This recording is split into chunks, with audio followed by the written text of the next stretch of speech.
శ్రీ గురుదత్త జై గురుదత్త. శ్రీ మహాగణాధిపతయే నమః. శ్రీ సరస్వత్యై నమః. శ్రీపాదవల్లభాయ నమః.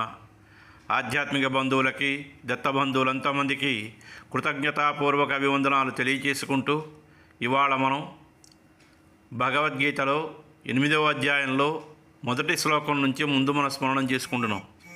ముందుగా హరే కృష్ణ హరే కృష్ణ కృష్ణ కృష్ణ హరే హరే. మొదటి శ్లోకం ఏమిటి అంటే, కిం తద్బ్రహ్మ కీ మధ్యాత్మం కిం కర్మ పురుషోత్తమ అధిభూతంచ కిం ప్రోక్తమధిదైవం కిమచ్యతే.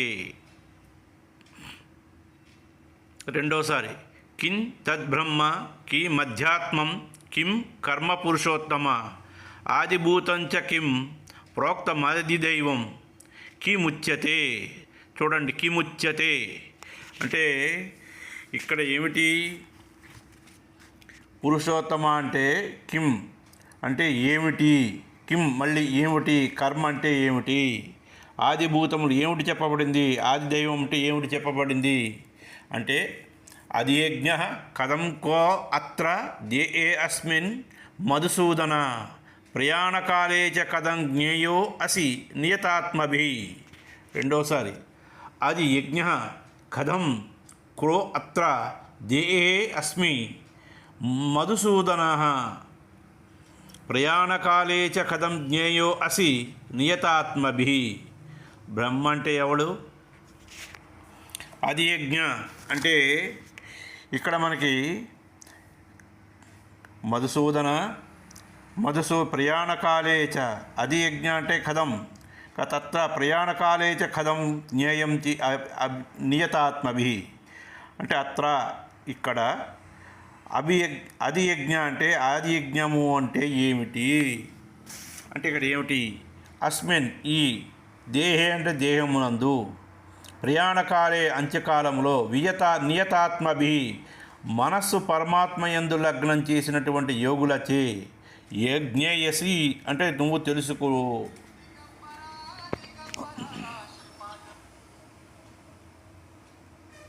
అంటే ఇక్కడ గురువు అయినటువంటి శ్రీకృష్ణ పరమాత్మ చెప్పిన మాటలు మనకి అర్థం కాకుండా, అంటే మనకి కాదు, అక్కడ అర్జునుడు వాటి గురించి వివరాలు అడిగాడు, సందేహాలు అడిగాడు.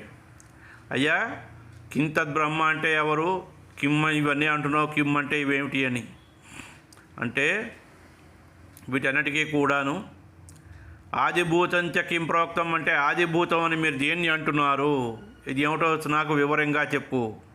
క్రోతే అస్మిన్ అంటున్నావు, ఏమిటిదంతా అనేసి అంటే, ఎవడైతే చుట్టూ బంధువులు,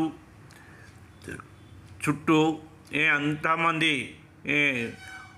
అంగబలం, ఆర్థిక బలం, కులబలం, అన్ని బలాలు చుట్టుముట్టినప్పటికీ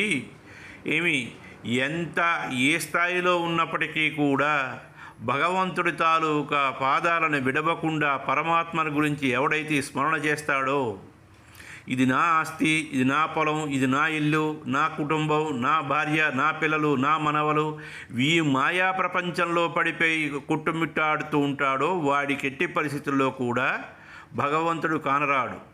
కాబట్టి నాకు నిద్ర పట్టడం లేదు, నేను డాక్టర్ దగ్గరికి వెళ్ళాలి, గొంతులోంచి గురగుర శబ్దం వస్తుంటే మాట కూడా సరిగ్గా రాకపోతే అటువంటి వాడు భగవంతుడి గురించి తెలుసుకోలేడు. కాబట్టి ఇక్కడ 3వ శ్లోకం, అక్షరం బ్రహ్మ పరమం స్వభావో ఆధ్యాత్మం ఉచ్యతే భూతభావోద్భవకరో విసర్గ కర్మ సంజ్ఞిత. రెండోసారి, అక్షరం బ్రహ్మ పరమం స్వభావో ఆధ్యాత్మం ఉచ్యతే భూతభావోద్భవకరో విసర్గ కర్మ సంజ్ఞిత. అన్నింటికన్నా ఉత్తమమైనది ఏమిటి? నాశనము, మార్పు లేనటువంటిది. బ్రహ్మ అంటే అక్షరం అంటే క్షరము కానిది, నాశనము కానిది, నాశనం లేనిది. పరమమైనది అంటే ఉత్తమమైనది, అని అన్నింటిలో కల్లా శ్రేష్టమైనది అని అర్థం. అంటే ఈ ప్రపంచంలో చూసే వాటికన్నా రూపం వేరేగా ఉంటుంది. కాబట్టి ఇది దీని గురించి. విసర్గ అంటే మనం మనసుతో సంకల్పించి సంకల్పంలో ఉండే పుట్టే పనులు కర్మలు అంటాం. ఆ కర్మల సృష్టికి మూలం బీజం.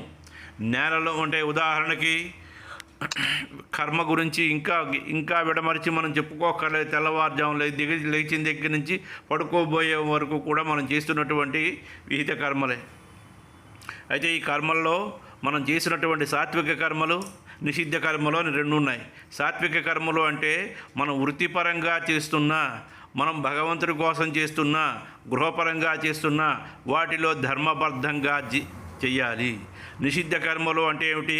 అవతల వాడికి చెడుపు చేయాలను, ఆఫీసుకి లేటుగా వెళ్ళడమనో, లేకపోతే అంటే ఎవరి దగ్గర అయితే మనం పనిచేస్తున్నామో, ఒక సేవకుడుగా ఉన్నామో ఆ బాధ్యతను పూర్తిగా నియమబద్ధంగా క్రమశిక్షణ బాధ్యతతో చేయగలగాలి.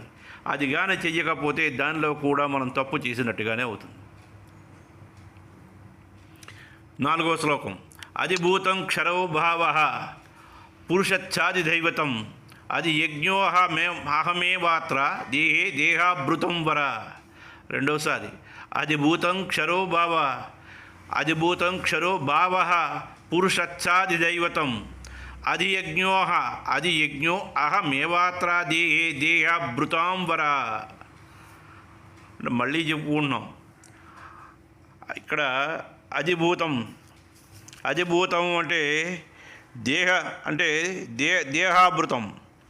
మనకి దేహదారులో శ్రేష్ఠుడైనటువంటి అర్జున, ఉత్పత్తి వినాశశీలమైనటువంటి పదార్థాలన్నీ ఆదిభూతం అని అనబడుతుంటాం. నశించేది క్షరము అంటే నశించేది, మార్పు చెందేది, నశించే భావం కలిగినట్టు మార్పు చెందే క్షరము. అక్షరము అంటే నశించలేనిది.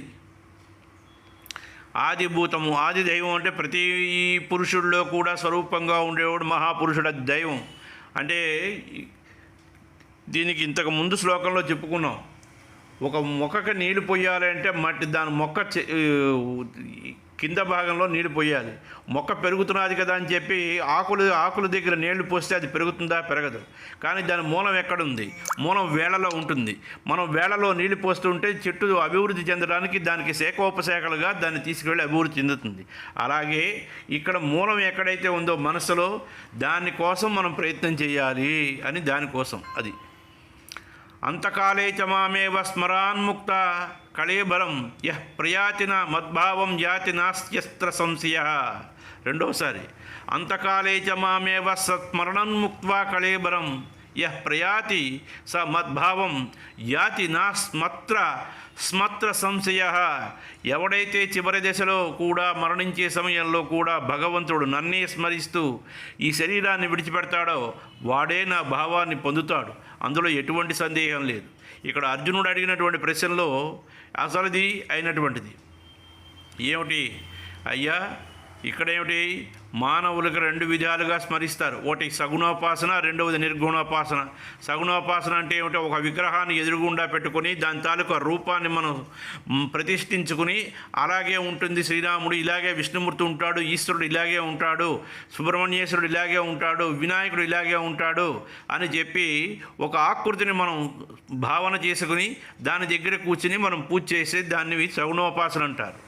ఇకపోతే నిర్గుణోపాసన అంటే ఏమిటి అంటే సకామ ఉపాసన అంటే రెండవది నిష్కామ ఉపాసన. అంటే ఈ నిర్గుణోపాసన అంటే దేనికి సంబంధం లేకుండా ధ్యానయోగంలో భగవంతుడిని, పరమాత్మని స్మరించడం, పరమాత్మని మనస్సులో స్మరించడం. అంటే అక్కడికి ఈ 2 అయస్కాంత తరంగాలతో భగవంతుడి తాలూకా పాదాల దగ్గర ఆ రూపాన్ని మనసులోనే ప్రతిష్ఠించుకుని భగవంతుడితో వాళ్ళు మమేకం చెందుతారు.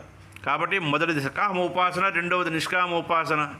ఏదో ఒక కోరిక కోరుకుని అది తీరే వరకు కూడా పారాయణ చేయడం. రెండవది ఏ కోరిక లేకుండా కేవలం పరమాత్మను పొందడం కోసం చేసినటువంటిది ఇది.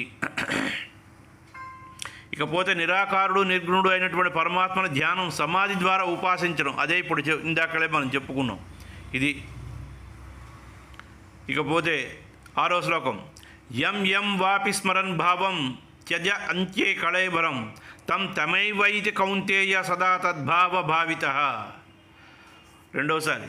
యం వాపి స్మరన్ భావం త్యజ అంత్యే కళేబరం తం తమైవైతి కౌంతేయ సదా తద్భావ భావితః.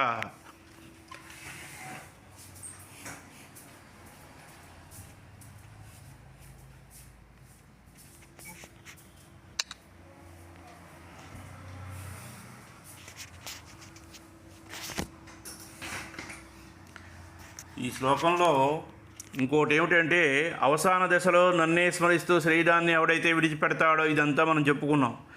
అంటే ఇక్కడ ఏమిటి అంటే, జీవితకాలం అంతా భగవన్నామస్మరణలో గడిపితే అతడు అవసాన కాలంలో కూడా భగవంతుని గురించి స్మరిస్తూ ఉత్తమ గతులు పొందుతాడు. కాబట్టి ఎప్పుడో నేను పదవీ విరమణ చెందిన తర్వాత భగవన్నామం కోసం నేను ప్రయత్నం చేస్తానంటే అది కుదరదు, అది అలవాటు అవ్వదు, శరీరం సహకరించదు.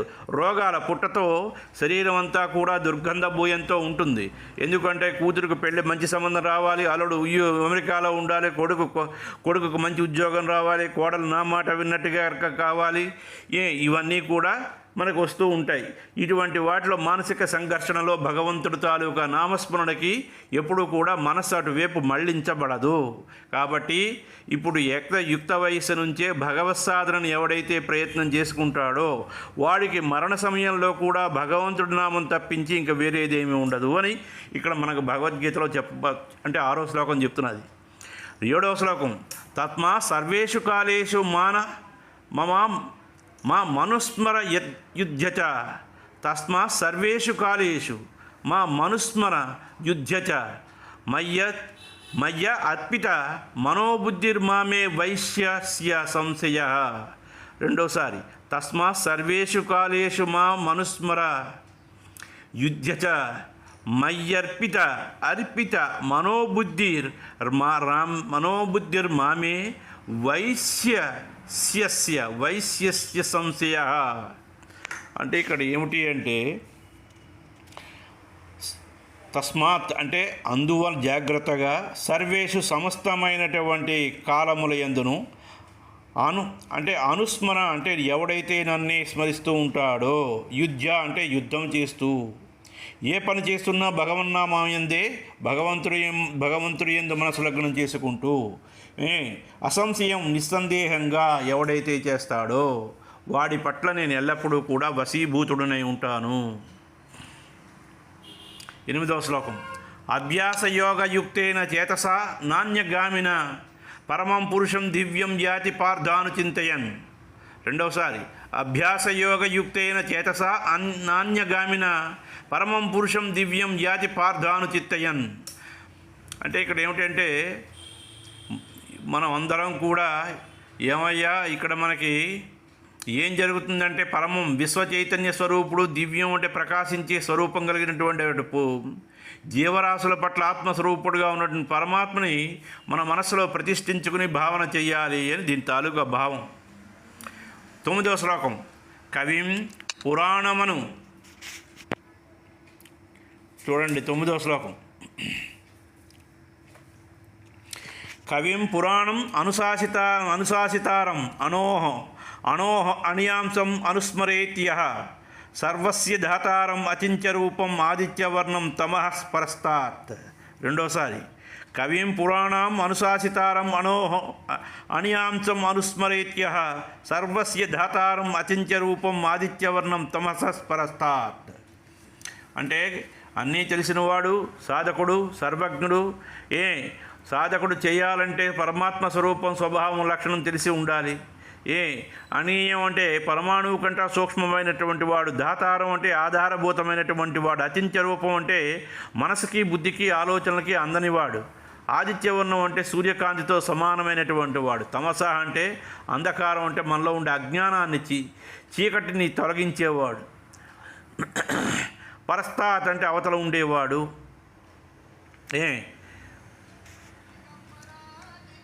కాబట్టి మనసుకి బుద్ధికి అందనటువంటి వాడు, ఆలోచనలకు అందనటువంటి వాడు, సూర్యమాది స్వయం ప్రకాశకుని శక్తి కలిగినటువంటి వాడు అని అర్థం. కాబట్టి ఇది శ్లోకం. ఇకపోతే 10వ శ్లోకం, ప్రయాణకాలే మనసే అచలైన భక్త్యా యుక్తో యోగ బలైన చైవ భ్రువోర్మధ్యే ప్రాణమావేశ్య సమ్యక్ సతం పరం పురుష ముపైతి దివ్యం. రెండవసారి, ప్రయాణకాలే మనసా అచలైన భక్త్యా యుక్తో యోగ బలైన చైవ భ్రువోర్మధ్యే ప్రాణమావేశ సమ్యక్ తం పురుషం భ్రువోర్మధ్యే సమ్యక్ సతం పరం పురుషముపైతి దివ్యం. మరొక్కసారి చెప్తున్నాను, ప్రయాణకాలే మనసా అచలైన భక్త్యా యుక్తో యోగ బలైన చైవ భ్రువోర్మధ్యే ప్రాణమావేశ్య సమ్యక్ సతం పరం పురుషముపైతి దివ్యం. అంటే ఇక్కడ ఈ శ్లోకంలో ఏమిటి అంటే ప్రయాణకాలే అంటే ఈ దేహం ఎప్పుడు